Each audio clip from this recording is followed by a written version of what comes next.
Hi there. Have you ever thought about why you are broke all the time? You may make enough money and you're still broke. You come at the end of the month or the end of the week or just before your paycheck and you have no money. You have no money for the gas, you have no money for your utilities, the car, maintenance, house, rent, whatever. You have no money, and maybe you're left with what's laying on the table right now, like $7.50. You may or may not have a family. You may not have a lot of friends, but why are you in this situation over and over again? So let's go through how are we going to get out of this? Okay? How are you going to get out of this? What are you thinking? And what should you do to try to take the steps to remedy this? The first thing you need to do is write your what you get paid during the month or during each week. Some people are even paid daily. And that's dangerous sometimes if you don't have your finances straight. Some people now are getting paid weekly. Now you have to learn to save up some of that money to pay your financial things. So what are you doing? So you need a financial plan, some type of, but first let's check up and see what your finances are. Some people don't want to look. They go, oh, I got this. I spent $2 here, $20 here. You ran the gas station after you pumped gas and you went and got you a coffee and a donut. And oh, wait a minute, they've got tea in the freezer and I need this and I need that. And next thing you know, that money's gone and you don't even remember spending it. Okay, so you need some type of financial checkup first to see how much money am I getting and what can I spend it on. Okay, it's the needs versus the wants. What do I need first, really need? Okay, how much money do I have left over? What should I do? So you need a financial checkup and to check back on your finances. If you have a bank account, pull that bank account statement out and start tracking what did I really spend it on, especially with debit and credit cards. You can check back and find out what did I really spend it on, because you'll walk by and you don't remember. You may think you remember, but you're not going to remember all the little things that have built up to thousands of things. So you have to try to retract, get you some paper. You don't need anything fancy. Paper, pencil, pen, probably a pencil because you're going to be racing and restarting, and just take the a day, a couple of hours and maybe daily, and try to see for a week, what am I doing? Keep your receipts and try to figure out, why did I go get that? Was I hungry? Did it just a whim? Was it impulse buying? Track yourself for a little bit and see what's going on. So you need to check your finances, and maybe you need to check your household finances. If you're with a partner or the kids, where is all this money going? You need to check what's going on.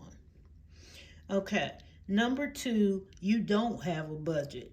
Okay, you don't know where things are going. You have no idea. Okay, you haven't allotted your money to needs versus wants. Okay, things that you need. If you drive a car, you need gasoline.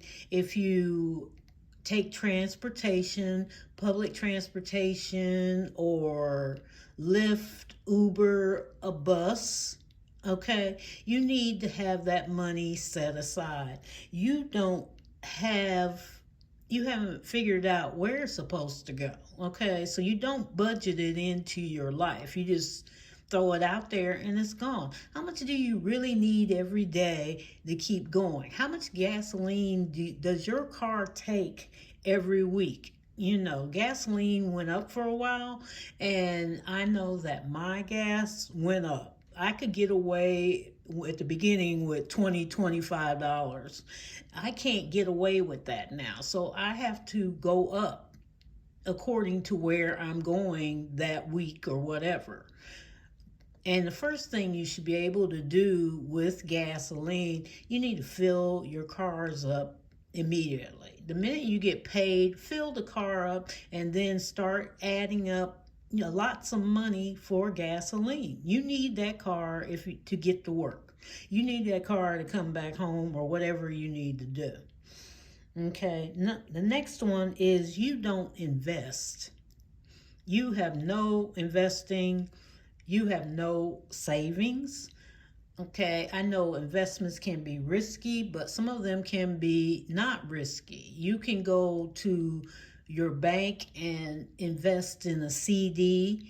Do it short term and see how you do. Do it 6 months. And then in 6 months, if it don't look good and you're always like, God, I wish that money would come out of there immediately. Maybe that's not working for you right now, but always keep in mind, I'm going to invest later, whether it's stocks, bonds, whatever, real estate if you get more ambitious, but I'm going to invest. Think of yourself as I'm going to invest my money in something. Okay, there's a lot of online things you can invest in. Make sure you read up on things before you invest. Try not to invest in tricky things. Just do what's comfortable for you.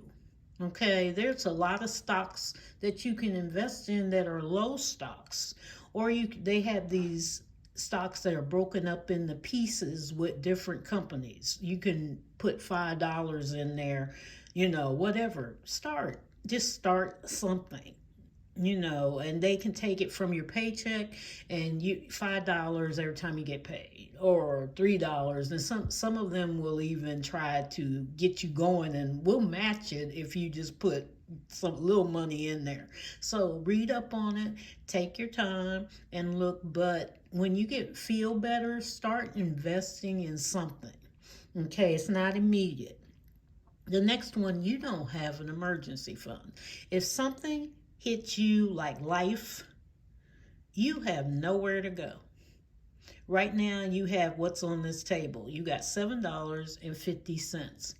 If that's all you got, you're in trouble. If you own a home, we don't know what houses do. Okay, they break down.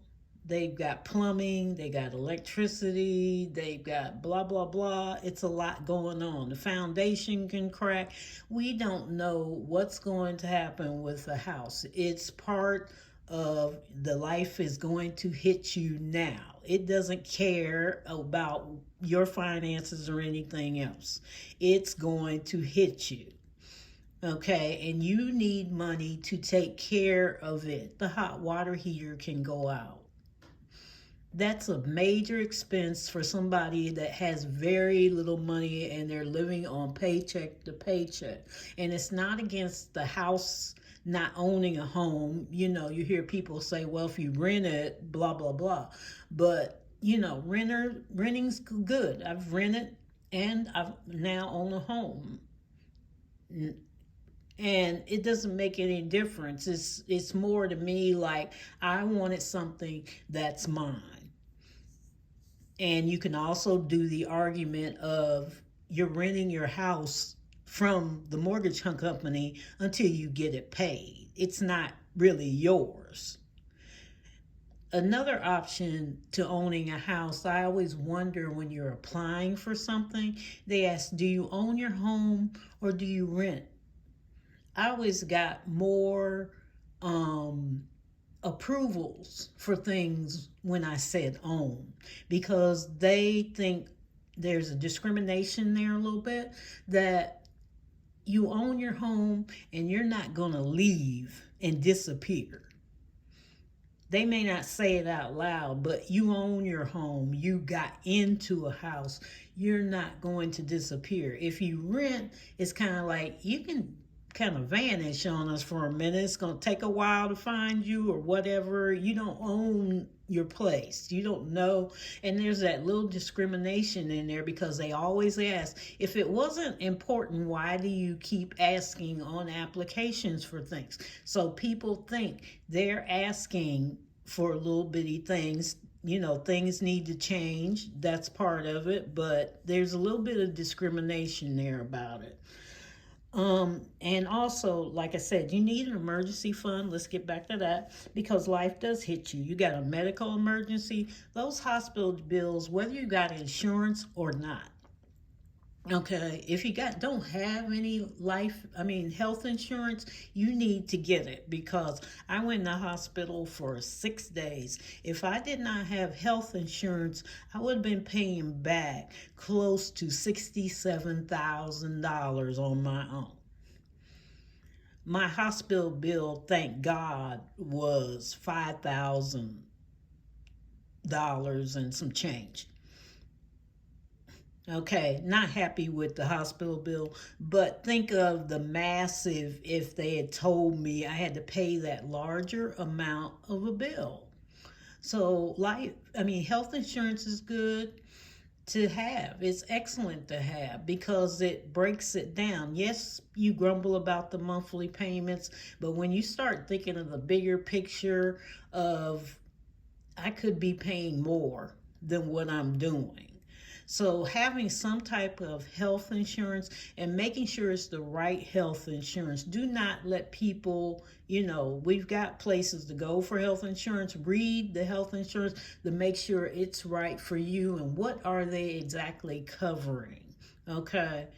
If it's the 80%, 20% model, okay, what else are you covering? You're doing that. Maybe you need things for nursing homes. You might feel young and robust, but if you get hit by something, a car or whatever, and you have to go into a nursing home, does that health insurance cover nursing home coverage? It's not an age thing. It's, did you get hurt? Okay, or did you get assaulted and you're physically can't take care of yourself? Okay. Another thing is life insurance. Get yourself some life insurance. Everybody dies at any age possible. Okay. No one knows when they're going to go. You don't know how you're going to go. And if you have a family, you don't want them not to have to pay your expenses or to have to try to rush around making an income, trying to hurry up because they don't have any money. They don't have enough money to bury you. They don't have enough money to eat, to live, and it's just messy. So if you have life insurance, and it's also good if you make your own funeral arrangements and get that paid for and out the way, and the life insurance can go directly to your family, okay. If you're single, still have some type of life insurance, and you decide what type of burial or cremation or whatever you want to be done so that other people don't have to sit there and worry about that. Okay, you don't need the state trying to bury you. Okay, you need to do your own thing, and it's uncomfortable to talk about. So quickly go get it, sign up online, get it, and be done. Just go and don't worry about it anymore. Just keep the documents somewhere where somebody can find them. Okay. Also, things that can hit you fast are car accidents. Make sure that you have car insurance. These, and some type of car insurance because number one, if you don't, you could get your car impounded, and then you got to go get it out. The impound charges daily. And those fees add up. First, you got the towing fee, then you got the impound fee, and then they add all this other stuff day by day. And if it stays in there too long and you didn't have the money, things are adding up. What if you had what's on this table, $7.50? You can't get your car out.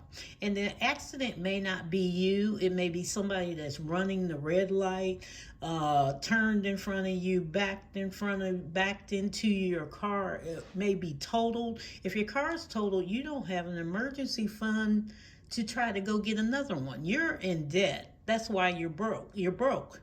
Okay? Think you're broke. You cannot go get another car. And you still owe on that car. that got totaled because the car company does not care. This is a loan, okay? And they want that loan back, money back. They don't care if they get money from the insurance. That insurance for the car is not coming to you if you have a lien on it. It's going back to the loan company. And some of these loan companies are shady. Instead of wiping the debt off because they got the money from the car insurance, they still want you to pay back the loan. They're getting double money going. They're double dipping into things. So make sure you're covered so you don't feel overwhelmed because you are with a car accident. You may have to get a rental car. You may not have think of things also on your car insurance. Do you need a rental car till that car gets fixed? Make sure you pay for that on your car insurance. That adds up. I had a car that stayed in the shop for over 2 months because they were not, the car was almost totaled and they were trying to fix it back until I put a stop to it and told the insurance company total it. But it took a lot for that car to be there, and I had to have car insurance. If I didn't have car insurance, I wouldn't have been able to do anything. And I had a rental car from them. So you need to make sure you have car insurance and life insurance and all this good stuff. Other things that hit you may be the house maintenance. Like I said, houses don't care, cars don't care. There's maintenance on that. Another bad one is you lost your job just suddenly. Maybe they laid off right quick, like they're doing now. They're doing it at Amazon. Different places are laying off, or they don't call you in for enough hours. You show up for work, oh, we don't need you today. We don't need you today. Then you come out with a less of a paycheck that you originally thought you were going to get. You need an emergency fund. You need some savings. Savings is different from emergency funds. Emergency funds, you go directly into it and get it. Savings, you try to build up something toward a goal, or just saving till something you need it, you really need it. You need a refrigerator, you want a new car, you're saving. But don't get upset if you have to dip into your savings. People are so rigid about this, but keep track when you do dip in there and say, I'm putting that money back.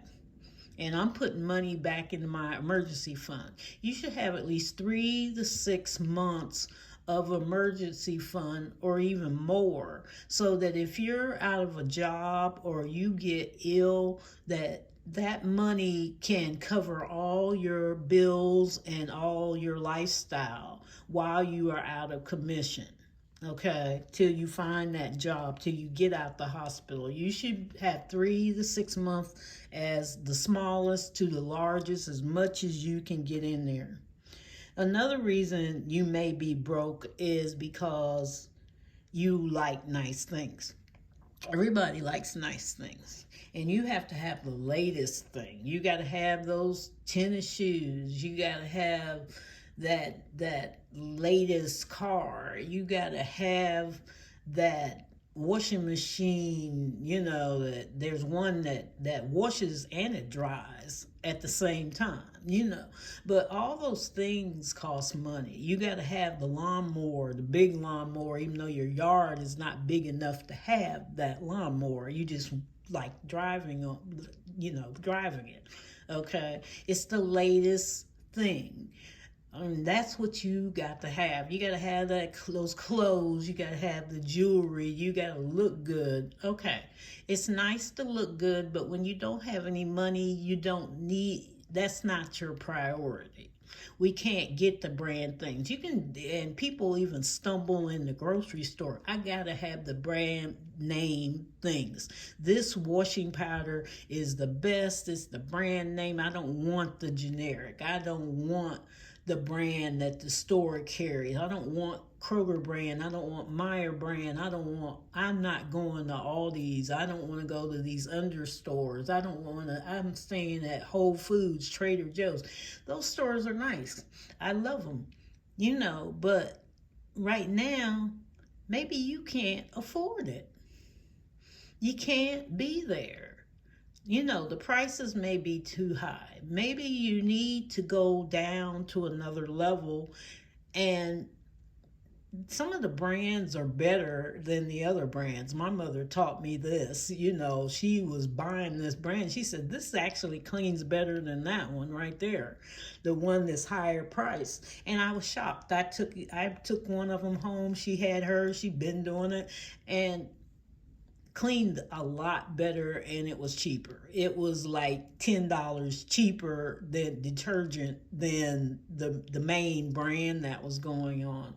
So maybe you've been branding and you've been buying this stuff and you can't do it right now. If you need to get out of debt, you need to try to save every little penny. And I didn't mean go out there and just kill yourself and like, I can't spend anything now.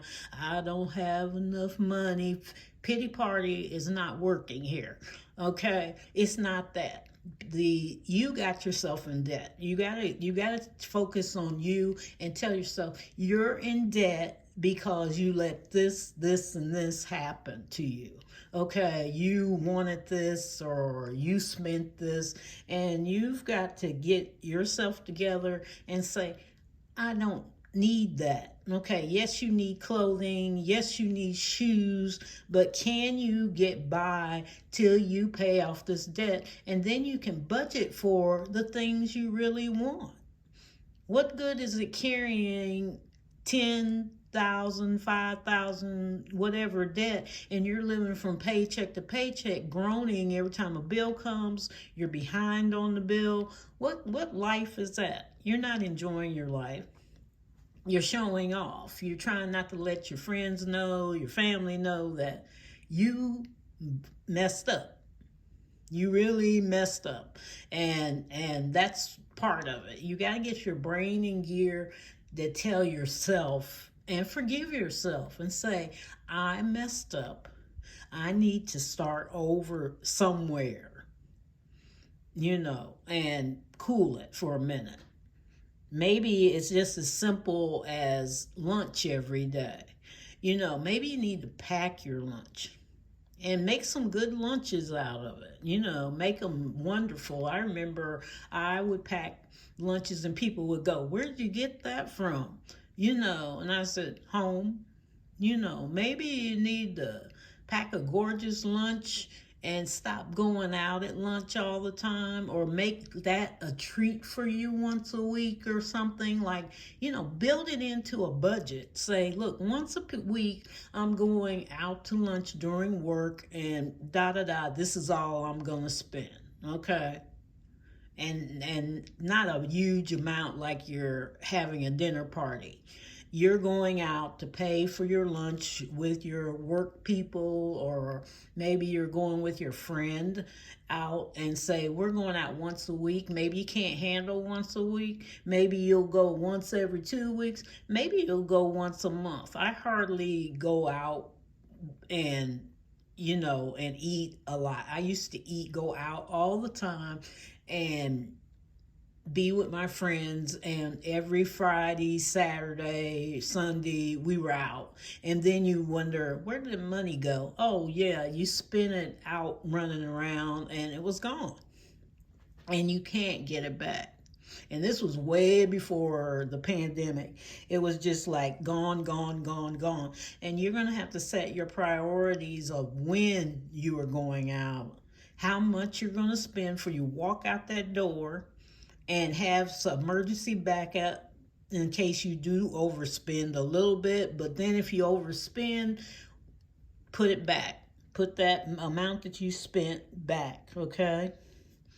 Another thing is your needs are overcome by your wants. I want this. I want that. They're having a sale. It's going to run out. Okay, they got a sale. That's nice. Sometimes you got to leave the sale and you're not going to be there. Or they'll tell you, this is the last time we're going to offer this item. Well, then I'll just buy it somewhere else. Somebody else has got this item somewhere. Okay. And so, you don't have it. And you're just, I gotta have this, I gotta have that. Well, if you had budgeted it in, like if you know somebody's having a wedding and you need a new dress, you need to put that in the budget and start saving for that dress. If you know they're getting, if they announce their engagement, your mind is already thinking, and I want you to be the bridesmaid or whatever, and they're not paying for the dress or whatever, or you want that pair of shoes, I want my hair done, you need to make you a little envelope or something and say, this is toward that wedding. This is that dress I'm gonna get. This is the shoes I'm gonna wear. This is how much, when we go to the girls' night out, blah, blah, blah. Make you a little section somewhere or even in your savings and start putting that amount in there.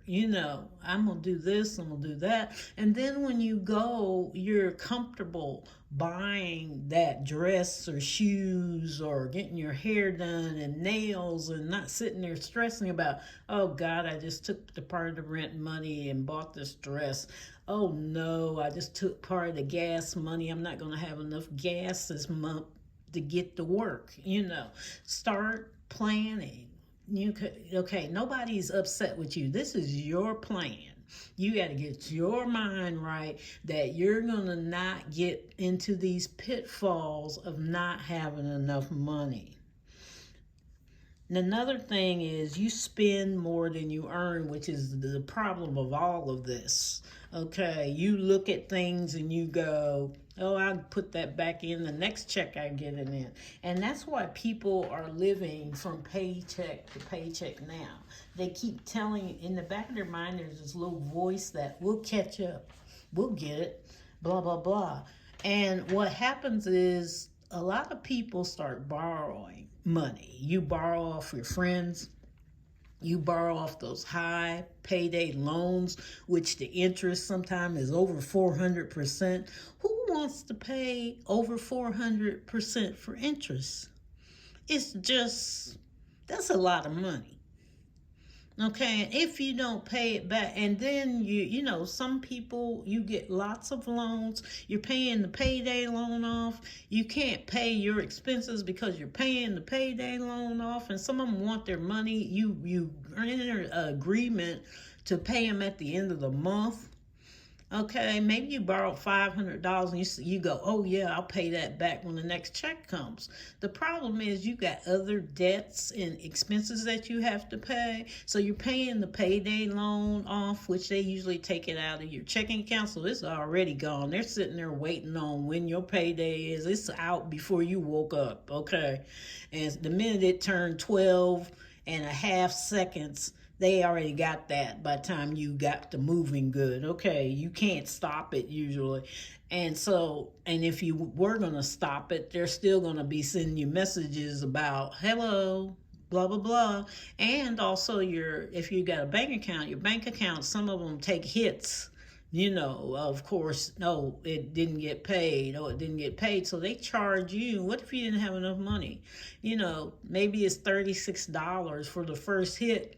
Then, daily it's $7. They don't have that overdraft guarantee. Maybe you're not able to get it. And even if they did and they went on and paid it, you still owe the bank. So going into those payday loans like that, yes, they were good for a moment. If you can borrow something small, like $50, and you don't feel like it's a hit on you, but when you start increasing that thing to, large amounts, 1,000, 750, something. If you got to get a loan, you're over your budget, you're over your means, you went way over your check. Okay, and the only reason you had to go is because you had to go. I'm not knocking them. I've had them.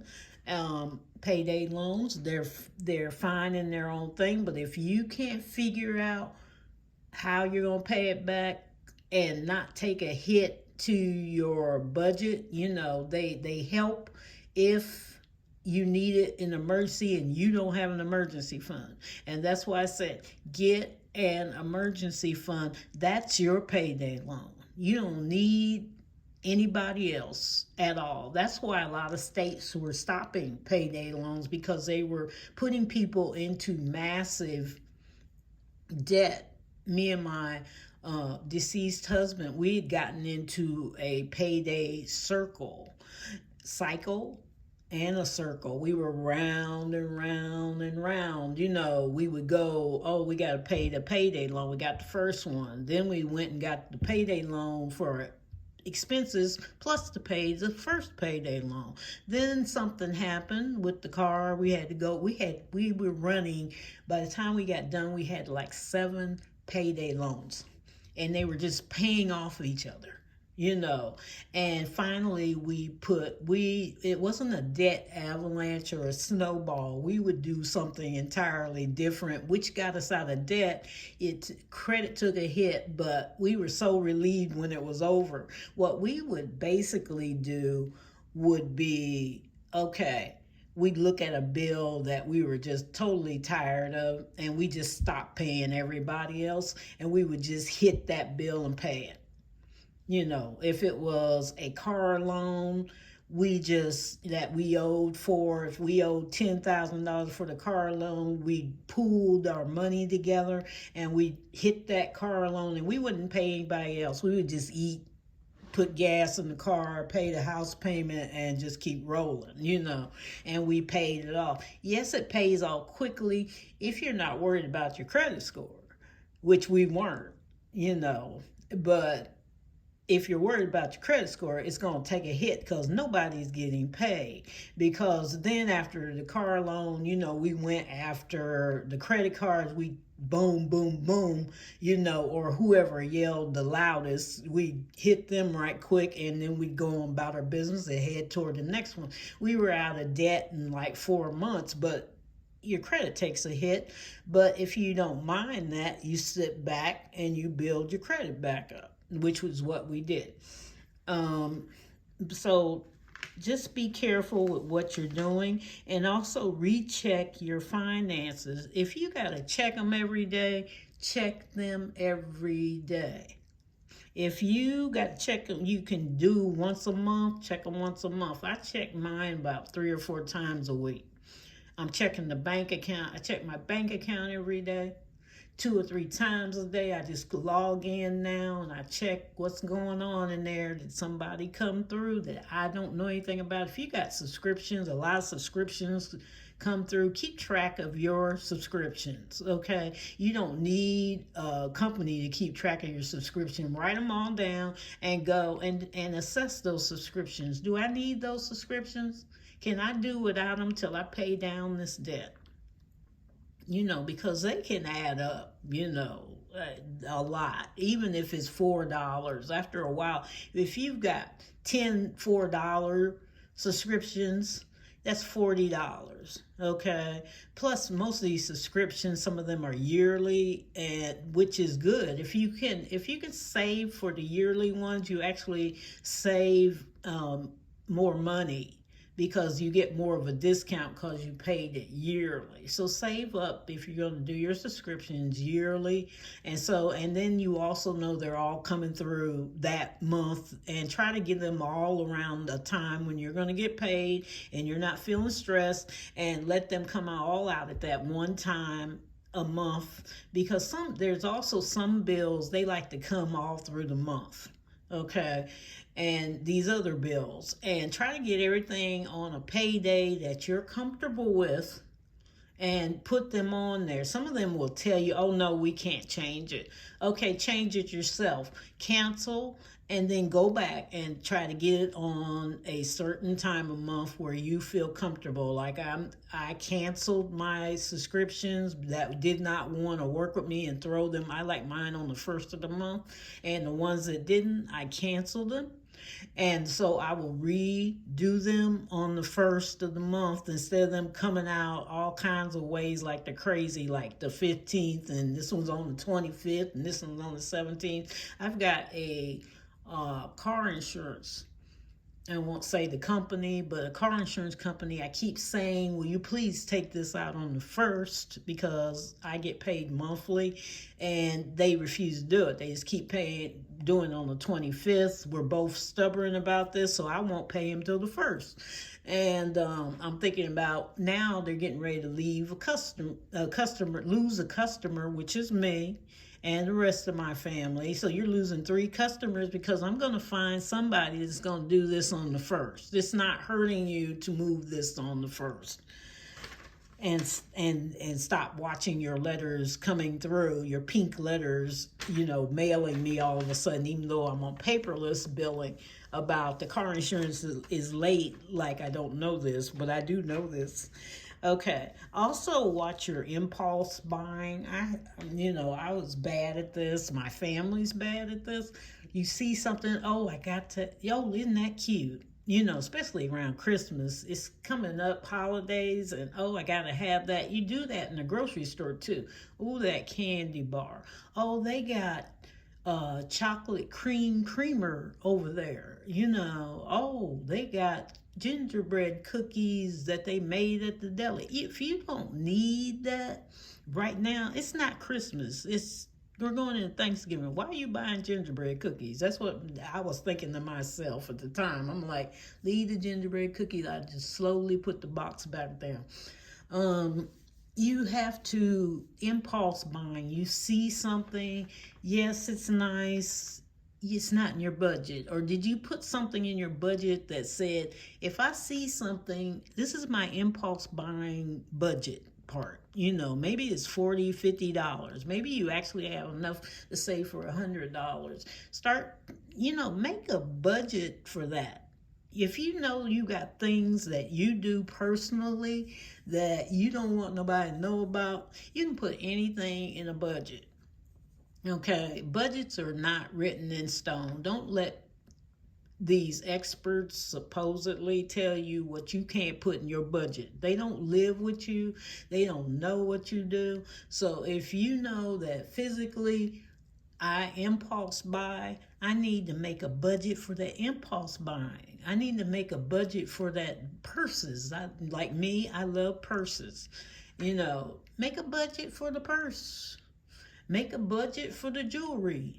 Make a budget. And when you get enough, then treat yourself, and that'll help you stay on your budget. If you did not plan for it, your whole financial thing is going to take a hit. And you're going to be mad at yourself, and you're going to be saying this budget did not work. No, it worked. You just didn't plan for what craziness you was going to do, like me. You don't plan for it, and the oh so cute things that I need. I need to look good things you didn't plan for. So plan for it. That's all you got to do. The next big thing you need to do is pay off your debt. This whole thing, just add up all your debt and think, how much money am I losing a month? You don't have enough to spend on anything. How much money is actually going out that door? And write down your interest payments. How high are they? Like for me, I'm working on my new car I got. And, what's the interest rate on that car? Is it down low? Some people got 0% because their credit is good. Don't get jealous of it. They punish you. To me, it's like, if your interest rate is high, there are some that's like 13, 14%. They're paying interest, and you don't get that interest back. It's not even going on the car. Okay, for instance, if you're paying maybe $600, you're only paying $200 and some dollars at 13%, $200 plus maybe at 13% for the payment of the car. The rest of it is going to the car loan company. That's how they're getting paid. They're getting that extra $400. And do you really want to keep doing that? So you need to check how much money is actually going out, how much is the interest, how much exactly are they getting paid against how many much that car or loan that I'm paying. How long is it going to take that loan to be paid off? Also with your house, do the same thing. How much is actually the principal are you paying toward that house? There's a reason they call this 30 years, okay? Because it's going to take you 30 years the way you're paying, because you're not paying enough for that house, okay, to pay it all. And maybe you need to see about, think in your mind, maybe I need to start saving so I can double payments, put a lump sum on payments, do a bi-weekly thing. Bi-weekly thing may take 5 to 6 years off of your house. Instead of 30-year mortgage, maybe it can come down to 24 years type thing. Maybe you get your finances together, you'll be able to refinance this to maybe a shorter loan. Yes, the payments are going to go up. Maybe you can refinance to a 15-year loan, or you can just do it yourself. Start doubling payments. Maybe if you get into a good financial thing, you can double the payments. Maybe you're paying $1,500 a month. Maybe I can give them $3,000 a month, and earmark it. Make sure that extra money that you give them, make sure you write on the check or on the money order or whatever. If the bank is sending it out, make sure you write down principal, because some of these people and companies, they're shady. Let's say shade is thrown, and they'll go, oh, we didn't put that on principal. You need to check your statements, all statements that you're paying every month, and get them out the way. Also, get rid of your little bills, okay? These little things snapping at your heels, get rid of them so you can start heading toward those big bills, okay? These little things, if you owe $50, $25, just pay the people off, okay? Just pay it off if you can, but try to get them out your way so they stop snapping at your heels, okay? So you can go after the big dogs. That's the debt snowball type thing, kind of, but not quite the debt snowball. The debt snowball, I'll talk about in another video. I've kind of hit on it, but I don't quite do debt snowball. I do a combination of everything for mine to pay everybody off. So make sure that you are checking your monthly, do a financial plan, then check how much money you're going to need and where you're going to need it at. Okay, you don't have to do the cash stuffing thing or the envelope thing, but you need to keep track of your money, even if it's in a bank. You need to keep track of your money. You need to keep track of your subscriptions, see where they're going and whatever. Also, keep track of your family and friends. You can't keep loaning people money, okay, or paying for things that are just outlandish. Some people don't pay back. You may need that money and you're too proud to say that I don't have enough money to be loaning you because I may not be eating next week. $40 or $50 out of your budget that you're not sure when they're going to pay it back, or you didn't write a contract to get it back. There are contracts that you can write up, just, you owe me this by this date, but people don't want to do that. You're relying on the handshake type things and not working. Maybe you just have to say, I quit loaning money. I can't do it right now. I'm strapped myself. If you don't want to tell me you're strapped, just say, I'm not loaning right now. I've said that to a lot of people, and you just can't take care of everybody else. Or maybe you're, saving up for something, and here comes, your best friend going blah, blah, blah. And also, my parents used to loan a lot of money to people that did not come back and to them. And I also noticed as I was growing up, those friends kind of disappeared. That I would go, where's blah blah, your friend blah blah, and she said, remember my mom going, I don't know. Who's worried? I'm not, you know, and off they would go. They would just disappear. So anybody that was impeding on their finances, that were taking away from their family and what they needed. My parents bought like 4 or 5 houses during their lifetime, new houses and new cars. And if the what I got from them is if somebody is encroaching on your life, okay, just stop. You just got to stop sometimes. You know, it's not being mean. It's just, I can be your friend. I just can't have you encroaching on my life, whether it's your family or friends. Anyway, that's all for today.